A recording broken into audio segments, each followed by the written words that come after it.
নমস্কার বন্ধুরা, পারমিতার খানা খাজানার নতুন আর এক পর্বে আপনাদের সকলকে স্বাগত জানাই।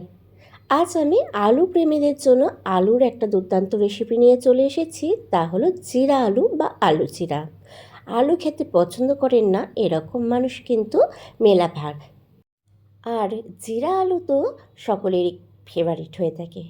আমরা বাড়িতে যখন জিরা আলু বানাই সেটা যেন হোটেল বা ধাবার মতো খেতে হয় না। কিন্তু আজকে আমি যেভাবে আমি জিরে আলুর রেসিপিটা আপনাদের সাথে শেয়ার করব, যদি বাড়িতে আপনারা বানান স্বাদ কিন্তু কোনো অংশে হোটেলের থেকে কম হবে না। তাহলে চলুন ঝটপট দেখে নেওয়া যাক আজকের এই রেসিপিটা। তার জন্য আমি এখানে প্রথমে 5খানা আলু খোসা সমেত সেদ্ধ করে নিয়েছিলাম। নিয়ে ঠান্ডা হয়ে যাবার পর আমি খোসাটা ছাড়িয়ে নিয়েছি। এবার এই আলুগুলো আমি ছোট ছোট টুকরো করে কেটে নেব। একবারে খুব ছোটও না আর খুব একটা বড়ও না, মিডিয়াম সাইজের টুকরো করে কিন্তু কেটে নিতে হবে। দেখুন আমি ভিডিওতে যেমন দেখাচ্ছি এই এরকম সাইজের টুকরো করে নিলে কিন্তু পারফেক্ট হবে। তো এইভাবে আমি সব কটা আলুই কেটে নিচ্ছি, দিয়ে তারপর আমি ফেরত আসছি বাকি প্রসেস দেখানোর জন্য। তো দেখুন আমাদের সব কটা আলু কিন্তু কাটা হয়ে গেছে। এবার চলুন রান্নার বাকি প্রসেসটা শুরু করা যাক। তার জন্য এখানে প্রথমে আমি একটা কড়াই গরম করতে বসিয়ে দিয়েছি। দিয়ে তার মধ্যে আমি অ্যাড করে দিলাম 1 টেবিল স্পুনের মতো সর্ষের তেল। তেলটা গরম হয়ে যেতে আমি এর মধ্যে দিয়ে দিলাম জিরে। জিরের পরিমাণটা কিন্তু এখানে একটু বেশি দিতে হবে, যেহেতু আমরা জিরে আলু বানাচ্ছি। তো আমি এখানে 1 টিস্পুন জিরে দিয়েছি আর হাফ টিস্পুনের মতো ধনে দিয়েছি। ধনেটা আমি একটু ভেঙে নিয়েছিলাম। এবার জিরে আর ধনেটা হালকা তেলের মধ্যে আমি কিছুক্ষণ নাড়াচাড়া করে ভেজে নেবো, যতক্ষণ না জিরের কালারটা হালকা চেঞ্জ হচ্ছে বা জিরে ভাজার একটা সুন্দর গন্ধ বেরোচ্ছে। এবার এর মধ্যে দিয়ে দিলাম 1 চিমটে হিং। যদি সামান্য পরিমাণে হিং দেওয়া হয় তাহলে কিন্তু জিরে আলুর স্বাদটা অনেকটাই বেড়ে যায়। এবার এর মধ্যে দিয়ে দিলাম 1 টিস্পুনের মতো গ্রেটেড আদা। আপনারা আদাটা কুচি করেও দিতে পারেন। আর দিয়ে দিলাম 2-3টে কাঁচা লঙ্কা কুচি।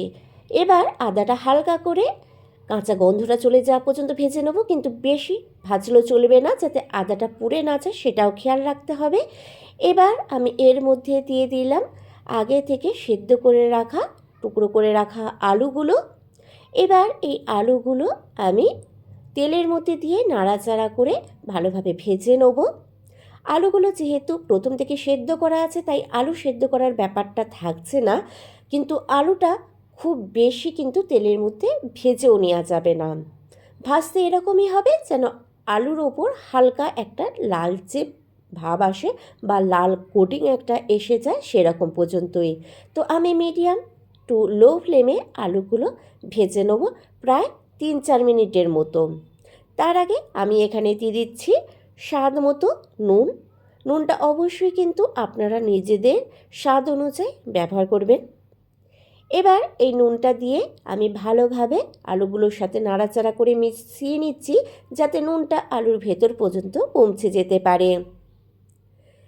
তো দেখুন আলুটা আমি বেশ ভালোভাবে নাড়াচাড়া করে কন্টিনিউ এইভাবেই ভেজে নিচ্ছি। প্রায় আমি 4 মিনিট ভেজেছি। দেখুন আলুগুলোর উপর একটা লালচে ভাব চলে এসেছে, মানে লাল একটা কোটিং চলে এসেছে।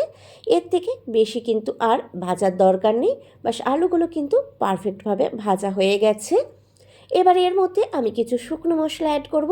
তার জন্য এখানে আমি দিয়ে দিচ্ছি প্রথমে হাফ টিস্পুনের মতো হলুদ গুঁড়ো।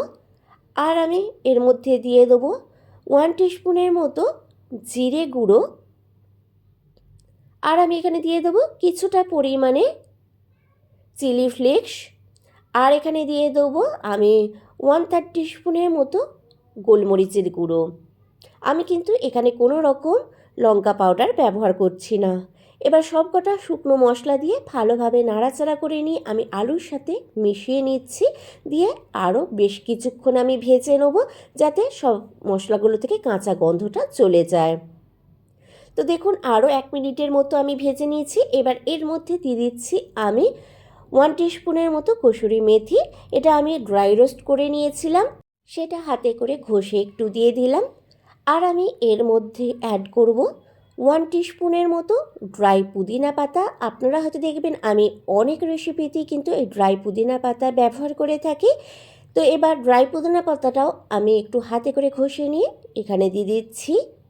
এই পুদিনা পাতাটা দিলে কিন্তু এর স্বাদটা একটু অন্যরকমই আসবে, আর যদি না থাকে তাহলে নাও দিতে পারেন।